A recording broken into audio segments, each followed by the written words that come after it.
Baik, Assalamualaikum warahmatullahi wabarakatuh. Selamat pagi, selamat siang, selamat sore, dan selamat malam dimanapun dan kapanpun kalian berada yang menonton atau mendengarkan podcast ini. Jadi pada episode kali ini, episode ini adalah bisa dibilang adalah episode terakhir podcast Press Talk pada periode ini. Dan narasumber yang akan kita undang ini tidak akan kalah spesialnya dengan episode kali ini, yaitu Mas Andi dari UKM Tapak Suci. Sebelumnya Mas, silakan memperkenalkan diri. Baik, Assalamualaikum warahmatullahi wabarakatuh. Perkenalkan, nama saya Muhammad Sandi Abdullah. Asal saya dari Jepara dan jabatan saya di Tapak Suci sebagai ketua umum. Ya, mungkin cukup itu. Oke. Mungkin itu perkenalan dari narasumber kita. Jadi Mas Andi boleh mengenalkan apa itu UKM Tapak Suci, seperti pengertian dari UKM Tapak Suci dan jumlah anggota pada periode sekarang. Terkait pengertian UKM Tapak Suci, ya, yang pertama terkait UKM, kan unit kegiatan mahasiswa, unit kegiatan UKM, kegiatan mahasiswa Tapak Suci, yang notabene ormawa, organisasi mahasiswa kan, yang arah geraknya memang di seni bela diri, Tapak Suci. Terkait pengembangan mahasiswa dari Tapak Suci sendiri, itu arah geraknya memang di bagian seni bela diri, dan pengolahan di Tapak Suci dari UKM itu ada beberapa bagian, terutama seni, factor, dan masih banyak lagi, ganda, beregu, dan lain sebagainya. Dan itu diperlombakan di kejuaraan-kejuaraan nasional maupun internasional gitu. Untuk jumlah anggota UKM Tapak Suci sendiri, yang jadi pengurus, ini ada 42 yang jadi anggota baru tahun 2022 ada 22 anak. Jadi jumlah keseluruhan ada kisaran 64 gitu. 64-65 lah gitu. Jadi ngomong-ngomong soal prestasi ini teman-teman, jadi buat UKM Tapak Suci sendiri itu memiliki banyak prestasi atau segudang prestasi. Contohnya kemarin saja pada bulan apa ya Mas yang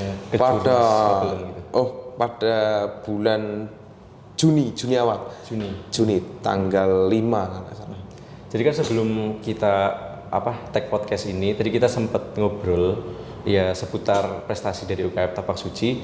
Mungkin Mas Andi bisa menyebutkan apa saja prestasi sebelum Kejurnas Magelang kemarin. Mungkin ya yang Mas? Bisa dibilang mungkin yang tingkatannya agak tinggi, lumayan tinggi. Bisa disebutkan.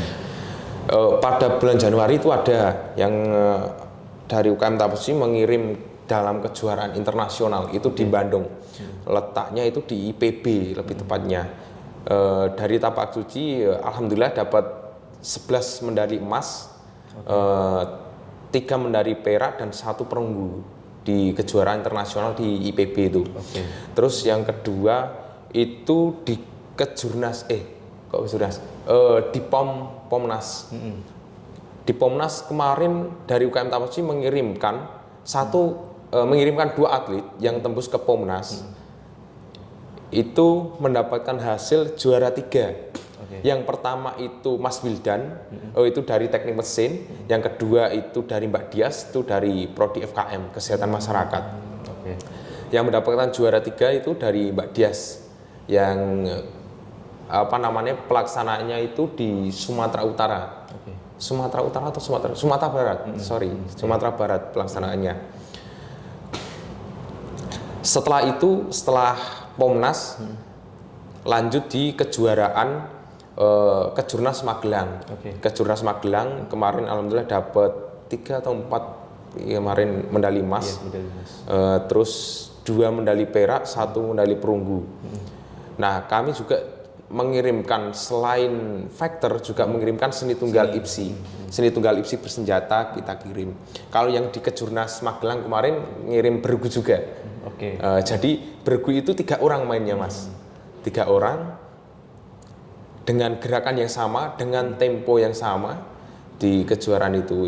Ya sementara ini baru mendapatkan juara 2. Untuk event terdekat ini ada kejurnas di UNS dan kejuaraan internasional di Bali. Di Bali ada internasional, di Malang ada kejuaraan nasional juga. Mungkin di bulan-bulan berikutnya lah. Semoga aja kalau periode ini masih ada kejuaraan, ya insya Allah dari UKM tetap mengirim. Dan misal udah selesai ya nanti dilanjutkan periode selanjutnya. Jadi kan dari UKM Tapak Suci itu lumayan banyak, bukan lumayan sih, banyak mengukir prestasi untuk UKM Tapak Suci dan untuk Universitas Muhammadiyah Semarang. Jadi saya ingin tanya, itu dalam seminggu UKM Tapak Suci itu bisa melakukan latihan rutin itu berapa kali, Mas?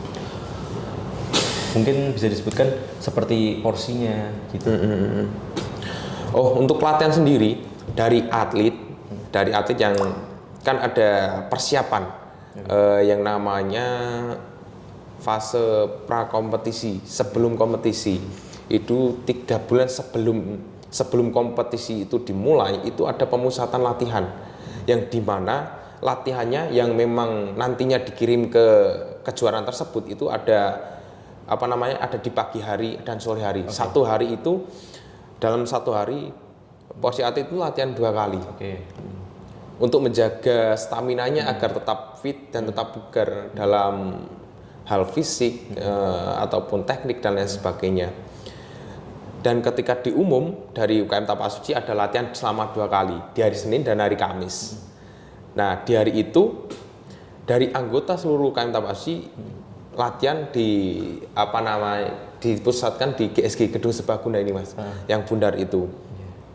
Di situ latihan seni dalam arti jurus Tapak Suci yang memang lebih ke kesenian perguruan gitu. Ada 8 jurusan di situ. Terus gerakan dasar, pukulan, tendangan, kan nggak langsung bisa itu. Mukul kan perlu ada lintasan, perlu ada sasarannya mana, kan gitu, Mas. Itu gerakan-gerakan dasar itu dilatih pada latihan di hari Senin dan Kamis. Nah, setelah memang dari anak-anak itu sudah menguasai terkait hal tersebut, baru bisa dipandang, oh ini kelihatannya bagus kalau diolah untuk diberangkatkan kejuaraan. Tapi dengan persyaratan mereka harus mengikuti latihan dari pagi dan sore tadi untuk difokuskan dalam kejuaraan tersebut. Ya supaya harapannya dapat hasil yang optimal kan, seperti itu, Mas. Mungkin itu. Untuk mendapatkan fisik yang baik itu saya pernah membaca referensi kalau untuk pembentukan fisik itu 20% latihan, 40% nutrisi, dan 40%-nya itu istirahat. Dari UKM Tapak Suci itu memberi arahan atau enggak kepada atlet-atletnya untuk melakukan kayak kalian harus mengonsumsi ini, jangan mengonsumsi ini, terus ini porsi porsi istirahat kalian segini dari jam sekian sampai jam sekian kayak gitu. Apa dari UKM Tapak Suci mengarahkan seperti itu untuk para atletnya, Mas? Pasti ada, Mas. Itu tak rasa bukan hanya di atlet pencaksilat, atlet lainnya pun juga juga diberikan arahan tersebut terkait nutrisi, jam tidur, terus terkait yang satunya apa tadi? Istirahat. Nutrisi, jam tidur, latihan. Yang latihan juga diberikan arahan. Yang pertama terkait nutrisi, ya memang terkadang ya nggak semua atlet kan, nggak semua atlet itu ketika diarahkan manut, terkadang juga ada yang bandel, makan gorengan, minum es, ataupun yang lain sebagainya, itulah jajan-jajanan yang memang tidak direkomendasikan untuk dikonsumsi. Dan jam tidur yang sudah diarahkan bahwasanya jam 10 itu sudah waktunya istirahat, persiapan istirahat. Dan nantinya ketika atletnya itu bandel dalam arti tidur jam 1 siang, jam 1 malam atau jam setengah 2 malam ataupun jam 12, itu bakal kelihatan di pagi harinya, Mas. Jadi ketika nantinya dites oleh pelatih, itu bakal kelihatan fisiknya. Kamu tadi malam tidur jam berapa? Itu nggak bisa dibohongi itu. dirimu yang menunjukkan, bukan mulutmu gitu Mas. Oke. Dan terkait latihan tadi, arahan latihan itu pelatih sudah mempersiapkan terkait materi-materi tersebut. Jadi ada fase-fasenya tersendiri dalam hal pembentukan otot, melatih fisik ataupun melatih teknik gitu. Udah ada rutenya tersendiri dalam pembentukan itu, Mas. Oke. Mungkin bisa dijelaskan Mas, di tapak suci itu ada tingkatan sabuk Mas. Ada tingkatan sabuk, meningkatkan tingkatannya itu. Itu gimana caranya? Di tapak suci ada 3 sabuk. Yang pertama siswa, yaitu sabuknya kuning. Yang kedua itu kader, yang sabuknya biru. Yang terakhir itu pendekar, sabuknya hitam. Akan tetapi dalam hal tingkatan di sini ada ujian kenaikan tingkat yang diselenggarakan oleh PIMDA, pimpinan daerah tapak suci. Jadi di setiap daerah maupun kota itu ada pimpinan daerah tapak sucinya masing-masing. Dan setiap pimpinan daerah itu boleh mengadakan ujian kenaikan tingkat selama 1 tahun itu selama 2 kali. Jadi ketika tingkatannya masih siswa, nanti ujian kenaikan tingkat 1 kali itu nanti mendapatkan melatih dan ijazah dari pimpinan pusat langsung. Melatih 1, nanti ikut kata lagi melatih 2, UKT lagi melatih 3 sampai 4. Siswa sampai 4. Terus selanjutnya dia naik ke jenjang kader. Kader itu untuk kader dasar dari untuk menaikkan siswa 4 tadi ke kader dasar itu masih wewenangnya PIMDA, pimpinan daerah ataupun pimpinan kota, pimpinan tapak suci kota. Jadi di kader itu ada yang namanya kader dasar, kader muda itu melatihnya 1, terus kader madya melatihnya 2, kader kepala itu melatihnya 3, dan kader utama. Kader utama. Nah, setelah kader utama nanti masuk ke pendekar. Kalau pendekar nggak ada pendekar dasar, pendekarnya pendekar muda, pendekar madya, pendekar kepala, pendekar utama. Yang membedakan di sini ada 1, pendekar besar, melatihnya 5. Ada juga yang terakhir, pendekar kehormatan. Pendekar kehormatan itu sabuknya hitam, akan tetapi melatihnya di situ hijau dengan dasar hijau. Kalau yang biasanya kan dasarnya merah dengan melatih hitam gitu kan, yang pendekar. Tapi kalau pendekar kehormatan itu melatihnya hijau, Mas. Mungkin bisa dibilang ini perjalanan yang cukup panjang kalau misal ngomongin soal sabuk dan tingkatan di tapak suci ya teman-teman. Mungkin buat teman-teman yang suka tantangan nanti bisa ikut UKM tapak suci di Unimus. Buat mahasiswa baru tentunya, buat yang tertarik tantangan boleh langsung join. Selanjutnya Mas, apa saja prestasi bersama anak UKM tapak suci yang diraih selama Mas Andi selama menjabat sebagai ketua? Untuk prestasi, mungkin yang bisa dibilang memorable atau sangat dikenang lah gitu, sangat berbekas di hati Mas Andi gitu. Prestasi apa itu? Kalau yang membekas terkait prestasi kan nggak hanya terkait juara 1 kan Mas.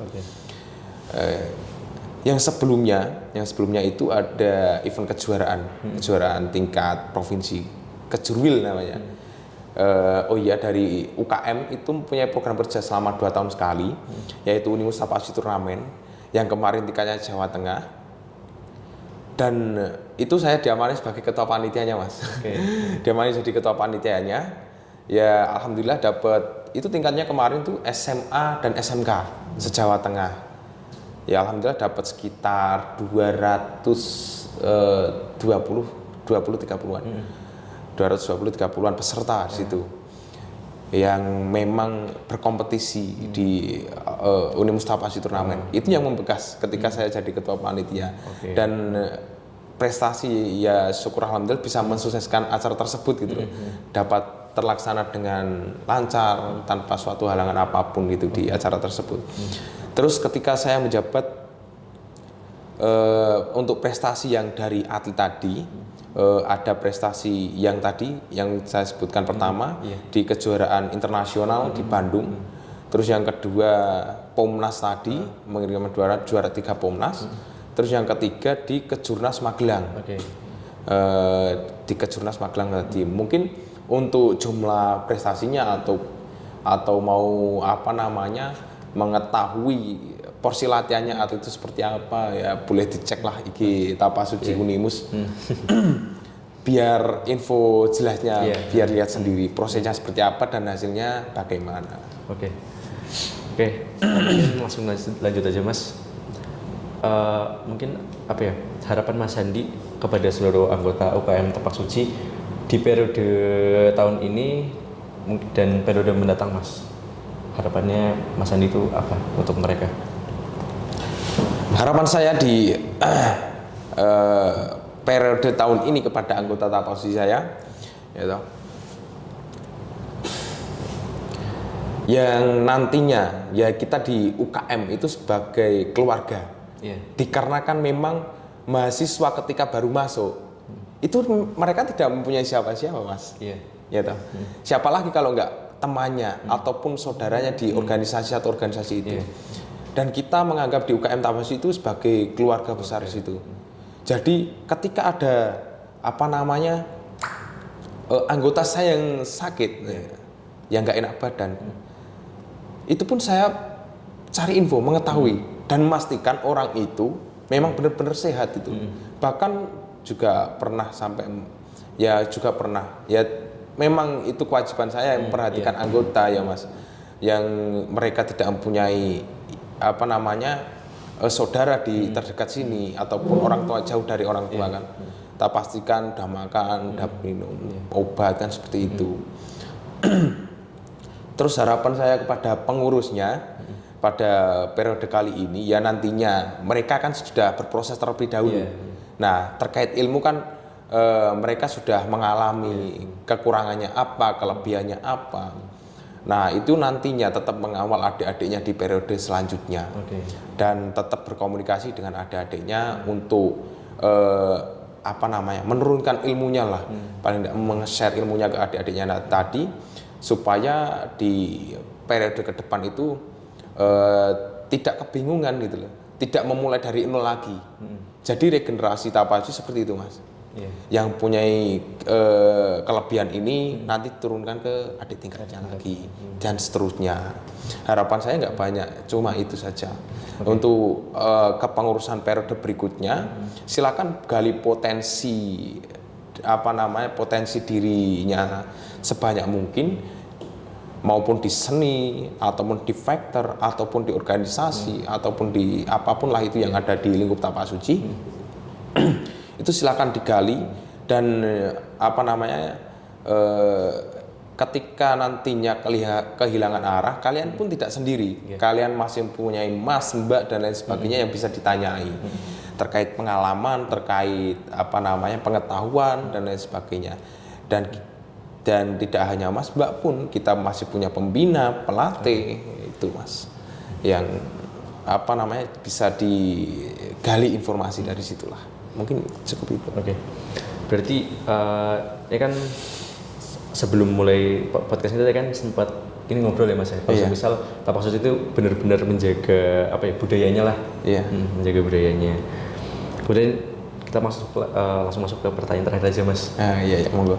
Ini bukan pertanyaan sih, lebih kayak mungkin Mas Handi bisa mengajak untuk para mahasiswa baru tahun 2023 untuk mengikuti UKM Tapak Suci dan mengukir prestasi bersama. Silakan Mas.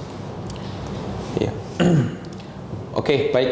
Terkait untuk mahasiswa angkatan 2023, apa kabar? Saya Muhammad Sandi Abdullah dari UKM Tapak Suci menunggu Anda untuk bergabung di UKM Tapak Suci yang apa namanya notabene itu arah geraknya ke seni bela diri memang berupa fisik, kekuatan, kecepatan dan sebagainya. Dan untuk Anda yang masih awam, kita di sini sama-sama belajar. Tidak ada yang sempurna, tidak ada yang ibaratnya lebih pintar untuk dalam hal bela diri. Mari kita proses bersama-sama dari awal ya untuk mencapai puncak seperti itu. Dan untuk Tapasci sendiri jangan khawatir.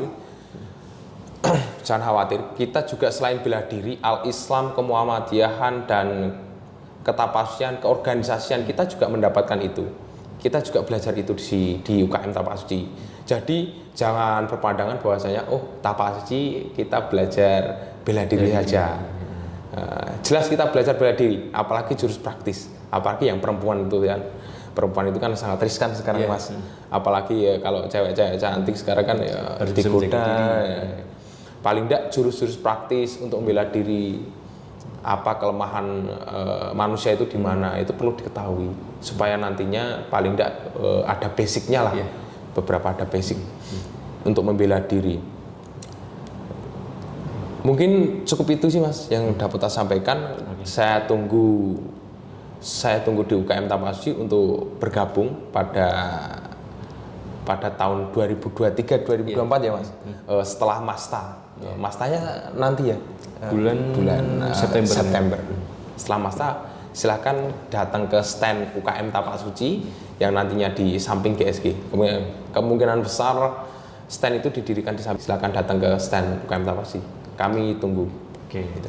Baik, terima kasih Mas Hendy atas ketersediaannya untuk menjadi narasumber di podcast yang episode podcast Prestasi Talk kali ini yang kebetulan menjadi episode terakhir.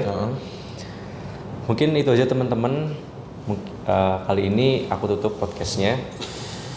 Mungkin akan ada sedikit ucapan selamat tinggal. Jadi saya ucapkan selamat pagi, selamat siang, selamat sore, dan selamat malam, dan juga selamat tinggal. Saya tutup, kurang lebihnya mohon maaf. Wassalamualaikum warahmatullahi wabarakatuh. Waalaikumsalam.